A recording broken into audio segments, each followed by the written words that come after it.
saying this. And he says, I'm not one whit behind any of those men. They add nothing to me. That's the point there, and I wanted you to see that. He's not getting after them saying that they're pig-headed or high-headed or, have a big head. But he's saying these folks, and so you can see a little bit of sarcasm in that, but he's talking about the people who are always saying Paul ain't what he ought to be. You ought to follow the teaching of James, or you ought to follow the teaching of Peter. See, they're trying to contrast the two, and that's the whole reason Paul's bringing this up. We're teaching the same thing. We're teaching the same gospel to two different classifications of men, Gentiles and the Jews. But what's the plan of salvation? Same one. But you approach it a little bit differently than you would. We call it the Acts 2 audience compared to the Acts 17 audience. You preach to Jews differently than you do pagans because the Jews know who God is. And so therefore you appeal to the Scriptures. Paul has to start at the beginning. You see the sun over there coming up? That ought to tell you something. There's God in heaven. And so he approaches it from that direction. So he says by any means he talked to them privately. That's just common sense, isn't it? If you want to try to do something, you don't want to you don't want to ruffle a lot of feathers. You want to talk to the men who seem to be somewhat, or the leaders, and you say, okay, here's the situation. And now he wants to show you, he's going to tell you why this is so important. But neither Titus, who was with me, being a Greek. Greeks were not circumcised. Okay? And that's significant because I took Titus with me. Paul took Titus with him for a reason. And that is to show that you don't have to be circumcised to be in fellowship with the church of Jesus Christ, with the body of Christ. That's the whole reason Titus went with him. And so Paul says, he was not made. I am in as far into Jewry as you can get, Jewry. We are in Jerusalem. I am with the apostles. And I took Titus with me, and he isn't circumcised. And guess what? We left there, and he still wasn't circumcised. Why? Didn't need to be. Because he is a Greek. He says, but that because of false brethren unawares, who came in privately to spy out our liberty. That word comes from kataskopos. Scope is where we get our word from, the scope, the thing you put on your gun, you look through. Kata means around, look around. They wanted to look around. They were spying. This idea of privately means they were coming in, they were reconnoitering, if you will. That's where we get our word recon. They were coming in to see the law of the land, to do mischief. Not to help, not just to see how great things are going, but to see what they can do to swing it towards their way. And what are they doing? They've got to prove that Paul ain't who he says he is. And so Paul could not just ignore that and say, well, I know what I am. No, he doesn't do that. He defends himself. The whole book of 2 Corinthians is nothing but a defense of himself. And that's what he's doing here. And he says, as we continue to read, to whom we gave place by subjection, no, not for an hour. We didn't listen to that. We didn't put up with that. Titus wasn't circumcised. And we didn't give place for even a minute, that the truth of the gospel might continue with you. But of these who seem to be somewhat, and that's where he says God doesn't look upon a person's face just because somebody is somebody or appears to be somebody. Notice what he says. They don't add anything to me. Verse 6. But on the other hand, contrariwise, when they saw that the gospel of the uncircumcision was committed unto me, as the gospel of the circumcision was unto Peter, for he that had wrought effectually in Peter, the apostle of the circumcision, the same was mighty in me toward the Gentiles. I don't want to lose my train of thought here. I don't want to lose y'all, but I do want to point something out here. He's saying it's not two different gospels, two different groups of people, Gentiles, and you have the Jews. They're preaching the same gospel, but they're doing it to two different groups. But I want to stop here and just give you a little sidebar. A lot of times people give the King James a lot of grief. I love the King James. Most of my memory work has been done from the King James. But they were trying to do something different than our new translations are today. The new translations, they're trying to make it easy in our vernacular to kind of stay with what's being said. And so I want you to see in verse 8, you see that word wrought effectually? And then down below that, was mighty. It wrought effectually in Peter, but was mighty, Paul says, in me. Those are the exact same words. Well, why would you translate them differently? I wanted you to see that because ESV, NASB, NIV, they all change it to works, okay? The God was working in Peter, God was working in me, Paul says. Remember why the King James was translated. translated in the 1600s. There was, they always had a lot of folks going through high school there. No, they didn't have anybody going through high school, right? Very few people could read. And so why was the King James translation translated as it was? For public reading. There's just some things about the King James that's just beautiful if you think about it.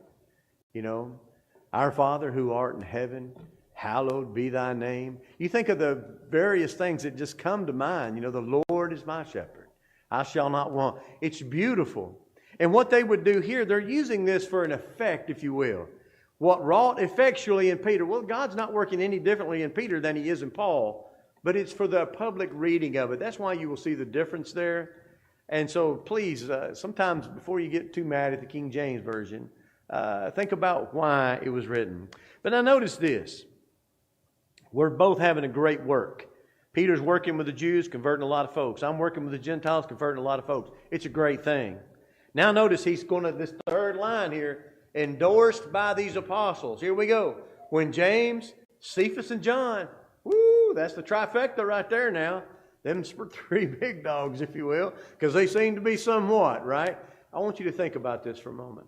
You have Paul, you have Barnabas, you have James, Cephas, and John, 5 men, and they're going to shake hands. And do you realize right there that you have 21 books of the New Testament agreeing right there in this one spot? What we teach is the truth. I mean, you think about all the books written by Paul, you think of the 5 written by John, you think of the 2 written by Peter, you think of James' book, you've got 21. That only leaves 6. Only got 6. All of them here agreeing. And so they gave the right hand of fellowship to me and Barnabas.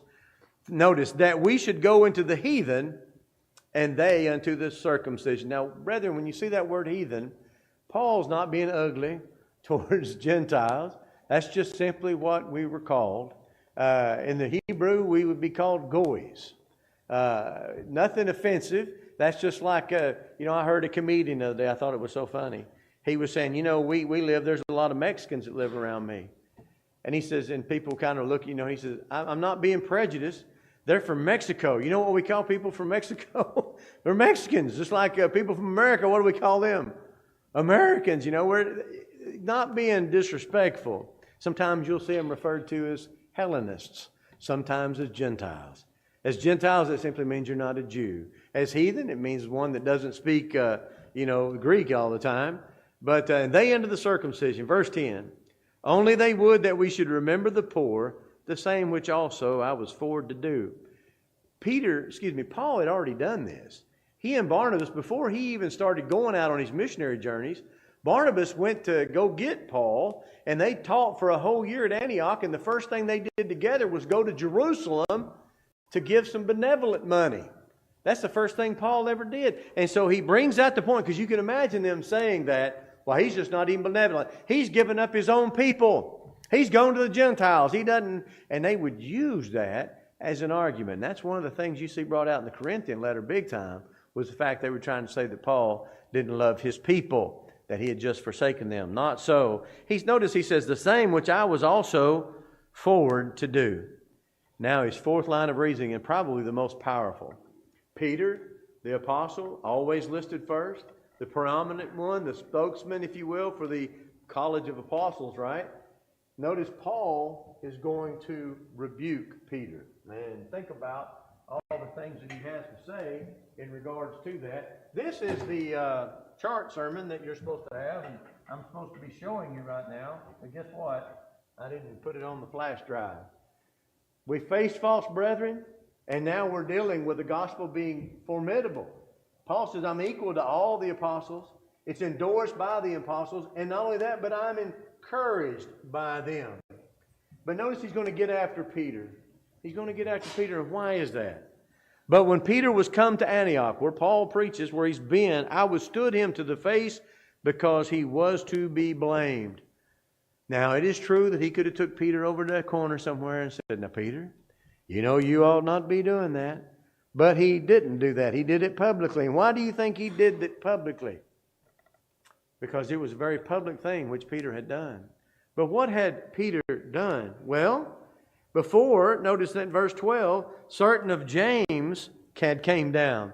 He was running around with the Gentiles. He was eating with the Gentiles. But when these Jewish brethren came down, these certain from James, he quit doing all that. And boy, that is a real shame, isn't it? So Paul is rebuking Peter to his face, but yet Peter has already rebuked himself, hasn't he? What did he preach? What did he say in Acts chapter 15? God has put no difference between us and them. And he went back further than that. Do you remember in Acts chapter 10? When he says, I understand now that God is no respecter of persons, but from whatever nation a man is from, he's accepted by God if he does what's right or obeys the gospel or is what God would have him to do. This is Paul. He's already put that out there. He's preached that. And yet here the Jews come and he withdraws himself, and look, it only gets worse after that. For before that certain came from James, verse 12, he did eat with the Gentiles.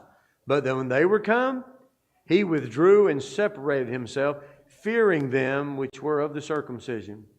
You know, it is amazing when you think about the kind of man Peter was, that he was so bold to stand up and to speak his mind. When Jesus would ask questions, Peter was the one that would pipe up. Peter was the one that drew his sword and was ready to die, defending his Lord. But when he is put in interesting situations, like a damsel, just saying, are you with him? What did he do?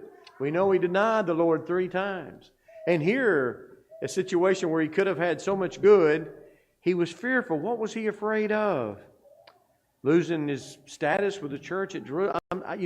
So many things we could look at there. And so, when the other Jews dissembled, that word dissembled comes from 2 different words. It's a combined word. The first word is suna, like synagogue. It means to simply with, soon. This preposition soon. The last part of it is the word hypocrite, hypocrites. So it's suna hypocrite, oh my, I think is how you would say it. So what does that mean? Being hypocrites with. Soon with hypocrite. He's been saying one thing, but now he's doing something else. And not only that, but notice, the other Jews did this being a hypocrite. Likewise with him. And not only think about Barnabas. Now Barnabas, man, this is the only time you'll see anything that is remotely not good about Barnabas' behavior. He was a man full of the Spirit, you'll remember. They call him the son of consolation. He was so concerned about people that he owned some property when the church was established and he saw people that were in need. He went and sold that property and took the money and just gave it to the apostles and said, help these people out. I mean, and he was the one that went and got Paul and said, hey, look, man, there's a good work to do here. Let's go do it. And so they go back to Antioch and they preach and teach for over a year. Just a great guy. You know, and here he's been a running partner with Paul for a while now. Come on. So you know he's heard this laid down. Brethren, that's why, as Peter would say, the very man we're talking about, as long as I am in this tabernacle, I'm going to bring you into remembrance, because it can be that people around you influence you and lead you away from that which you know to be right. You don't know how much it troubles me that in our Christian colleges, young Christians go to those colleges and immediately find those of like faith, if you will. What do I mean? You have the left represented on college campuses. You have the right represented on college campuses. And so you'll have young brethren who go there and they will go with the conservative bunch because they feel comfortable there. You'll have the ones that go with the people on the left. And the thing that amazes me is if you're an instructor in that school, how do you let things like that continue? You need to bring those groups together and say there is but one gospel. And it is not to the left and it is not to the right. And you need to lay down the truths. And so that our colleges can be a place where you can send your children knowing that they're going to get not only a good, solid academic education, but they're not going to come out of there as a bunch of yahoos that don't know beans about the Bible and don't know the difference between a woman preacher and a woman elder and an instrument of music in the church. It amazes me how many college graduate preachers we have today that have come out of these institutions that don't know their left hand from the right. They can't even answer basic Bible. And what are they doing? It's very frustrating. And here Barnabas, think of all the sermons he's listened to. Think of the fireside chats. Wouldn't you like to have been Barnabas for a while? Traveling around with Paul and listening to his take on things and listen to, must have been something. Well, if you hang out with the wrong crowd, what can you find yourself doing? You can find yourself at them youth conferences going, yeah, woo, aren't we doing something? Let's lift up our hands and praise Jesus. And if you do that enough, and you're with people who do that all the time, guess what? Now you're going to think that's right. It's going to rub off on you. And then when you return home to the congregation you grew up in that don't stomp their feet and clap their hands and puts the beach ball around and have the 9-piece band and the 50-piece, you're going to say, this is dull and boring. It's important who you hang out with. It's important who you run with. And here Peter is being that kind of person you don't want to be around. And he affects somebody so solid as Barnabas. So if you think that you're beyond being influenced, think again, brethren, we're all humans. When I first obeyed the gospel, and even to this day, I'm careful what I read. I do not want to be influenced by people I know that are not teaching the truth. I don't read Max Lucado books. I'm sorry. You may have several of them. I have a few in my library, but I don't read him. Anybody that wants to teach me about spirituality and yet can't figure out that baptism is for remission of sins, I don't need him. I don't want to know what he has to say about grace because he doesn't have any idea on the grace of God that bringeth salvation, or he would not be teaching people that it doesn't matter what denomination you're in. Well, let's just throw fellowship. No, I don't want to read that man. I don't encourage you to do it. I don't encourage you to give them to your children. We need to be particular what we put into our minds, what we allow to come into our heads. We don't want to be running around with those who are going to cause us to be hypocrites. He says, but when I saw that they walked not uprightly according to the truth of the gospel, and that might be me, brethren, and if you ever see that, I hope that you will have the love for me to say, I think you got this wrong. I think you got this wrong, and I think this is something you need to look at again. Let's look at it together.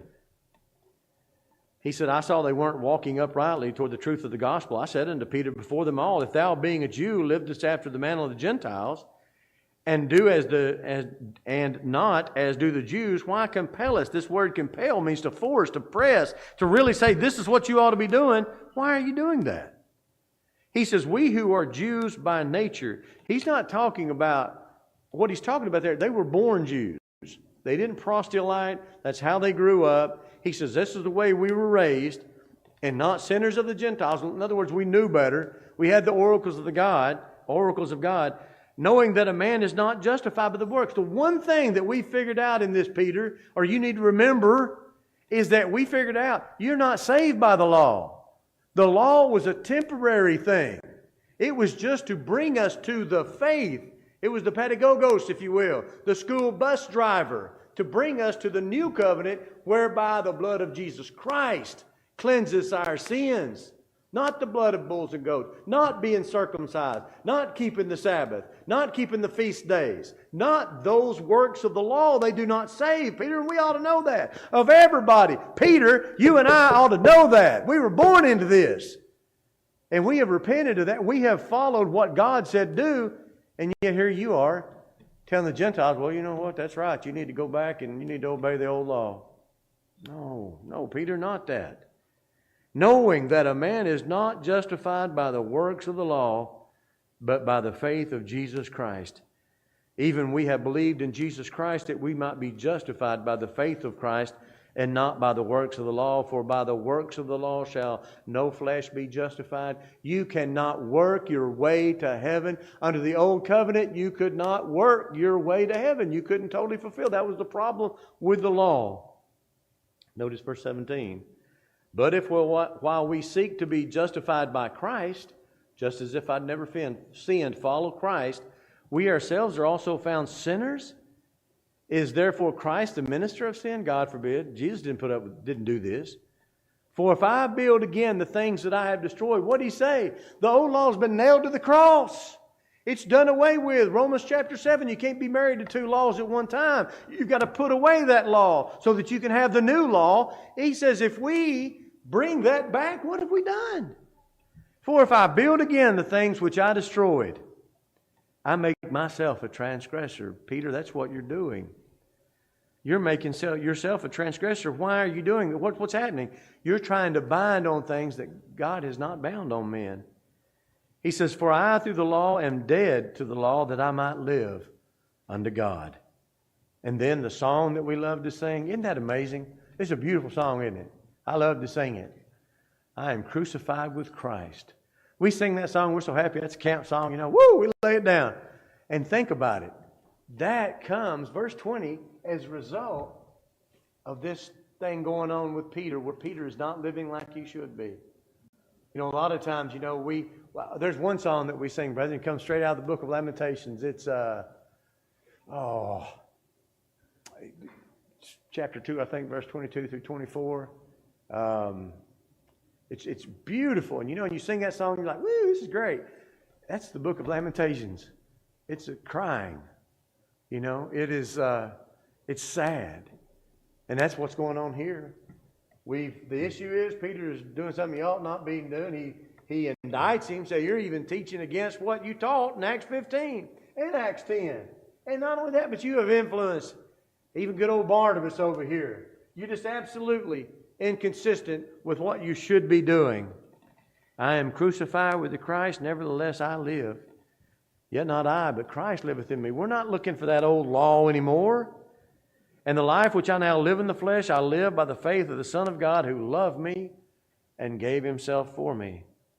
I do not frustrate the grace of God, for if righteousness came by the law, then Christ died for nothing. That's a powerful thing right there. There's a fellow by the name of William F. Buckley, Jr. I don't know if you know him or are familiar with his work at the Review. I've got a name before, I can't remember what it is, but the Archbishop, the granddaddy poopah, whatever it is in America, came out and told the Catholic Church, we no longer need to evangelize the Jews. You see, they are under a different covenant. So let's just leave the Jews alone. They're under the old covenant, we're under the new covenant, and we'll evangelize them. And I tell you what, William F. Buckley, you can say about what you want to, but he knew Catholic doctrine. He said, not so. Wrote him up in his weekly syndicated column. He says, this is ridiculous. And you know what verse he used? For if righteousness came by the law, if Jews could be saved by the law, if we could be saved by the law, if Peter could be saved by obeying the law, if he could force those Gentiles in Galatians to obey the law and they could be saved by it, Christ died for nothing. That's huge. That should help us.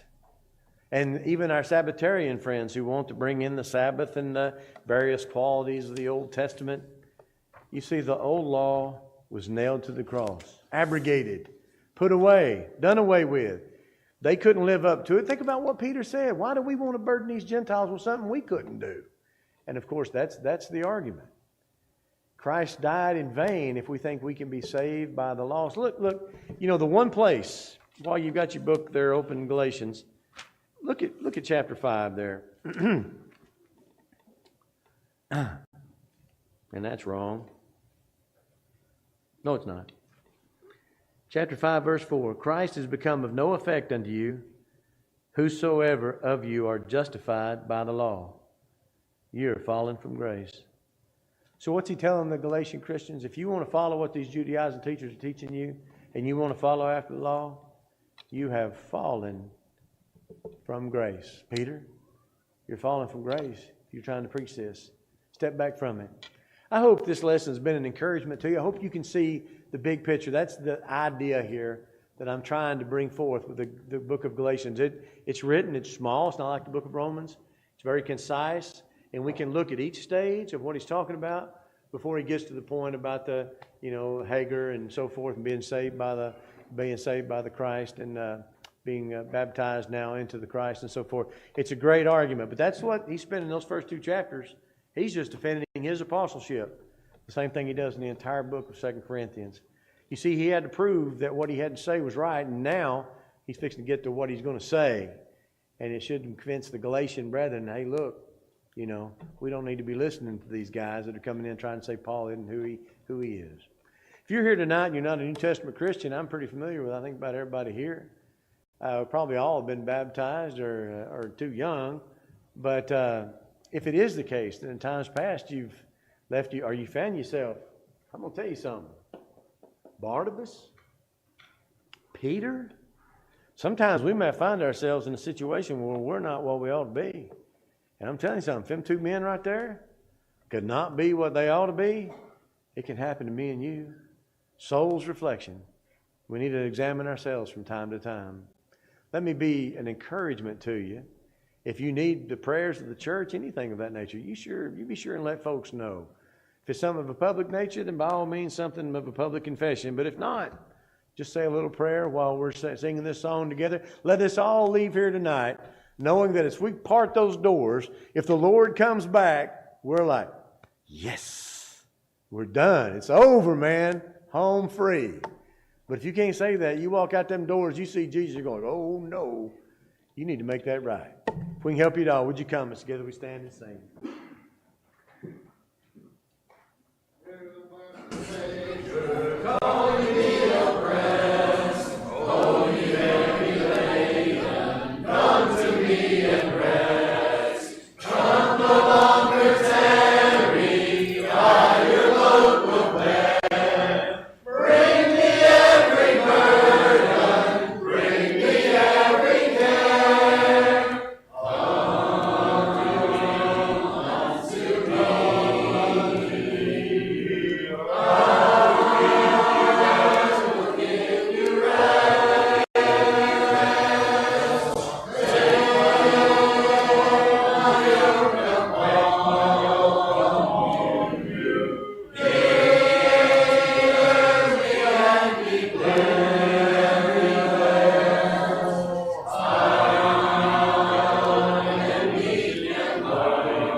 Tommy, our closing song will be 790.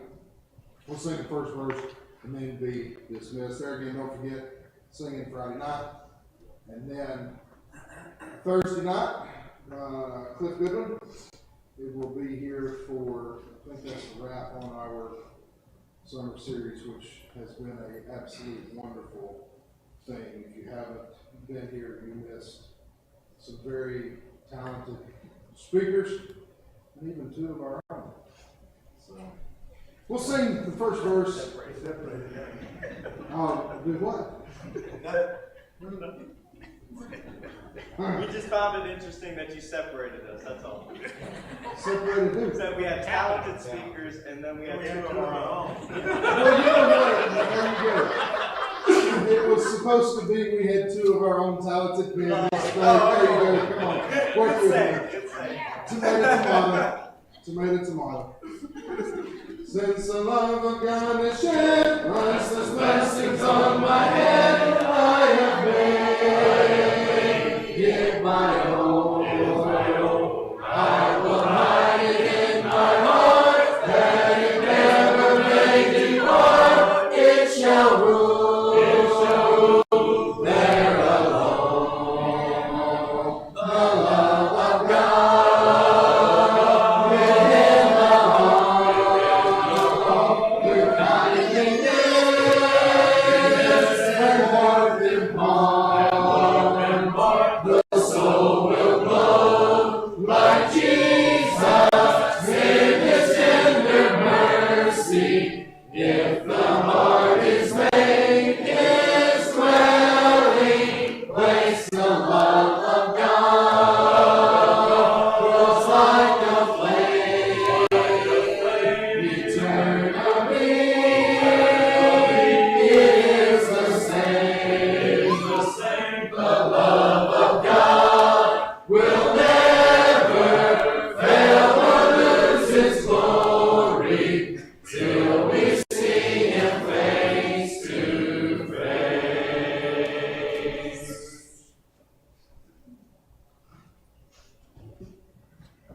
Let's pray. Dear Heavenly Father, we thank you for all the blessings you've given to us. We thank you for this day you've given to us. Thank you for we thank you for all the blessings you've given to us. We thank you for the Son, Jesus Christ, on the cross for